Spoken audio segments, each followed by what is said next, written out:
Tension देणाऱ्या लोकांना शांत राहून धडा कसा शिकवायचा? तुम्ही कधी अशा व्यक्तीला भेटला आहात का, जो सतत तुमच्या चुका काढतो, कधी पब्लिकमध्ये तुमचा अपमान करतो किंवा असंच काहीतरी करून तुमचं मनोधैर्य खच्ची करतो? आणि मग तुमचं मन अस्वस्थ राहतं आणि तुम्हाला या परिस्थितीतून बाहेर पडायचं असतं.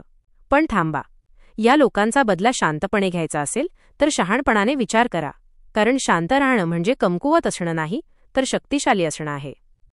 या लेखात आपण असे 10 जबरदस्त उपाय जाणून घेऊया. 1. यश हा सर्वोत्तम बदला आहे. जे लोक तुम्हाला टेन्शन देतात, तुमचं मनोधैर्य तोडतात, ते फक्त एकाच गोष्टीसाठी जगत असतात, वजा तुम्हाला थांबवण्यासाठी. ते तुमच्या स्वप्नांवर प्रश्नचिन्ह टाकतील, तुमच्या क्षमतेवर शंका घेतील आणि तुमचं मन विचलित करायला सतत नकारात्मक बोलतील. पण लक्षात ठेवा, जे तुम्हाला तोडून पाहतात ते तुमच्या यशाने सर्वात जास्त तोडले जातात. तुमचं काम, प्रयत्न, शिस्त आणि चिकाटी हे तुमचं शस्त्र आहे. कल्पना करा, एखादा गरुड आकाशात झेप घेतो आणि खालचं कावळ्यांचं टोळकं त्याच्यावर कुरकुर करतंय. अशा वेळी गरुड काय करेल? तो कधीच खाली येऊन त्यांना उत्तर देणार नाही, तर तो आकाशात आणखी उंच भरारी घेईल. तसेच टेन्शन देणाऱ्यांकडे दुर्लक्ष करा. तुमचं उंच जाणं हेच त्यांच्या खाली राहण्याचं कारण बनेल. 2. शांत राहून शॉक द्या. कधीकधी उत्तर न देणं हेच सर्वात तीव्र आणि प्रभावी उत्तर असतं. जेव्हा कोणी तुम्हाला जाणीवपूर्वक चिडवतो किंवा तुमचं संतुलन बिघडवण्याचा प्रयत्न करतो, तेव्हा त्यांना वाटतं की तुम्ही काहीतरी प्रतिक्रिया द्याल. तुम्ही तसं न करता पूर्णपणे शांत राहिलात आणि आपल्या मार्गावर चालत राहिलात तर ते अक्षरशः हरतात. मराठीमध्ये एक म्हण आहे, गाढवावर नाव राज, की त्याची ताकद शांततेत आणि एकाग्रतेत आहे. त्याला गाढव काय म्हणतोय याने काहीही फरक पडत नाही, कारण त्याचं लक्ष वेगळं असतं. तसेच तुमचंही असावं. जे लोक तुमच्यावर टीका करतात, तुम्हाला दुखावतात, त्यांच्यासाठी वेळ खर्च न करता स्वतःवर लक्ष केंद्रित करा. 3. स्वतःचे मूल्य समजून घ्या. टेन्शन देणारे लोक तेव्हाच प्रभावी ठरतात जेव्हा तुम्ही त्यांना तुमच्या मनात जागा देता. तुमच्या मनात जर त्यांचं म्हणणं, त्यांनी केलेल्या टीका, त्यांचं वागणं महत्त्वाचं वाटू लागलं तर ते हळूहळू तुमचं आत्मबल, आत्मविश्वास आणि निर्णयशक्ती खाऊ लागतात. स्वतःची खरी किंमत समजली की दुसऱ्याच्या बोलण्याचं मोल आपोआप कमी होतं. सोनं जर चुकून चिखलात पडलं तर त्याची किंमत कमी होते का? नाही ना, कारण त्याचं मूल्य स्थिर असतं. असंच कोणी कितीही टीका, अपमान केला किंवा दुर्लक्ष केलं तरी तुमचं मूल्य कमी होत नाही, जोपर्यंत तुम्ही स्वतःला कमी लेखत नाही. 4. कृतीतून उत्तर द्या, शब्दातून नाही. एखादा सहकारी तुमचं योगदान कमी लेखतोय, तुमच्या कल्पनांना वेळ ठरवतोय किंवा तुमच्यामागे निंदा करतोय, तेव्हा अनेकदा पहिली प्रतिक्रिया असते त्याला चोख उत्तर द्यावं. पण खऱ्या खेळाडूचं उत्तर वादात नाही तर कामगिरीत असतं. कृतीतून केलेलं उत्तर हे कायम लक्षात राहतं, शब्द विसरले जातात. समजा तुमचा सहकारी तुमच्या प्रस्तावाला मीटिंगमध्ये हसून उडवतो.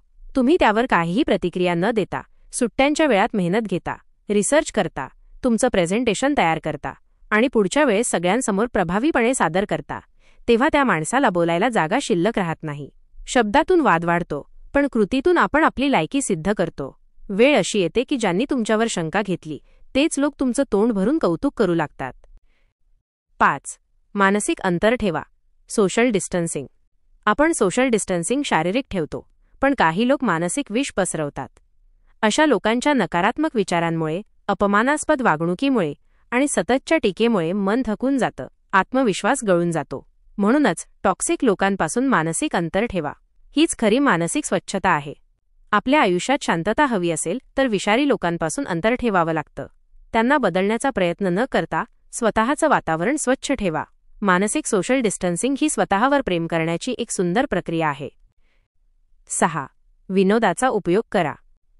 प्रत्येक वेळेस तणाव, टोमणे, अपमान यावर उत्तर देणं गरजेचं नसतं. कधीकधी शांत राहून उत्तर देणं हे शहाणपणाचं ठरतं. 7. तुमची ताकद आणि तुमचा आत्मसंयम. टेन्शन देणाऱ्या लोकांना असं वाटतं की तुम्ही रागावाल, भांडण कराल. पण जर तुम्ही संयम ठेवला तर तुम्हाला हळूहळू भांडणात रसही उरणार नाही. तुम्ही जर शांत राहिलात, संयम ठेवलात तर कारस्थानी लोकांचा संपूर्ण प्लॅन फसतो. सहन करणं म्हणजे कमजोरी नाही. ही तीच वेळ आहे जिथे खऱ्या ताकदीची परीक्षा होते. वादात उडी घेणं सोपं असतं, पण शांत राहून पुढे जाणं हेच खऱ्या युद्धाचं लक्षण असतं. आपलं मन कोणी अस्वस्थ करू शकत नाही, जोपर्यंत आपण त्याला परवानगी देत नाही. 8. योग्य वेळी समर्पक उत्तर द्या. जेव्हा तुम्हाला कोणी जाहीरपणे कमी लेखतो तेव्हा लगेचच भावनिक होऊन उत्तर देणं हा मूर्खपणा ठरू शकतो. पण जर तुम्ही योग्य वेळ, योग्य मंच आणि योग्य शब्दांची निवड केली तर ते उत्तर फक्त प्रभावी नाही तर स्मरणीय ठरतं. एका मीटिंगमध्ये तुम्ही काहीतरी सुचवलं आणि दुसऱ्याने उपहास केला. तुम्ही लगेच प्रतिक्रिया न देता काही दिवस स्वतःच्या कामांमध्ये सुधारणा केली. आणि पुढील प्रेझेंटेशनमध्ये जेव्हा तुमचं काम सर्वांनाच उपयोगी पडलं तेव्हा तुम्ही शांतपणे म्हणालात, हीच आयडिया मी मागच्या वेळी सुचवली होती. इतकं म्हणणं पुरेसं ठरतं. तुमचं उत्तर एवढं की समोरच्याला पुढील वेळेस बोलण्याआधी 100 वेळा विचार करावा लागेल. 9. स्वतःमध्ये गुंतून राहा, दुसऱ्यामध्ये नाही. टेन्शन देणारे लोक तुमचं लक्ष विचलित करून पाहतात. ते तुमचा फोकस बाहेरच्या गोष्टींमध्ये अडकवतात. पण जर तुम्ही त्यांच्यावर लक्ष न देता स्वतःच्या गुणवत्तेवर काम केलं तर त्यांचं अस्तित्व फिकं पडायला लागतं. एखाद्या व्यक्तीनं तुम्हाला वारंवार डिवचलं तर तुम्ही त्यांना प्रत्युत्तर देण्याऐवजी स्वतःमध्ये बदल घडवलात तर तो व्यक्ती त्याच जागी आहे आणि तुम्ही त्याच्या पलीकडे गेलेला असाल. 10. वेळ दाखवेल तुमचं मूल्य. कधीकधी काहीच बोलायचं नसतं, फक्त वेळेला बोलू द्या. जो आज तुमच्यावर हसतोय तो उद्या तोंडघशी पडेल. सुरुवातीच्या काळात शाहरुख खानला अनेकांनी नाकारलं. नाही, एक्सप्रेशन्स नाही, कोण पाहणाऱ्याचे चित्रपट. पण काहीही न बोलता तो काम करत राहिला. त्यावेळी ज्यांनी त्याला नाकारलं आज तेच त्याचं कौतुक करतात आणि उदाहरण देतात. काही लढाया शब्दांनी जिंकता येत नाही, त्यावेळी जिंकून दाखवावे लागतात. जे आज तुमच्यावर हसतात, उपहास करतात, तेच उद्या तुमचं कौतुक करतील. तुमचं मौन, संयम आणि यश हेच टेन्शन देणाऱ्यांसाठी सगळ्यात मोठा धडा ठरतो. एक गोष्ट नेहमी लक्षात ठेवा, माणूस कधी शब्दांनी मोठा होत नाही तर त्याच्या कृतीने. या विचारांवर तुमचं काय मत आहे मला कमेंट करून नक्की सांगा. आणि हा व्हिडिओ आवडला असेल तर लाईक आणि शेअर करायला विसरू नका. अजूनपर्यंत तुम्ही चॅनलला सबस्क्राईब केलं नसेल तर प्लीज करा. धन्यवाद.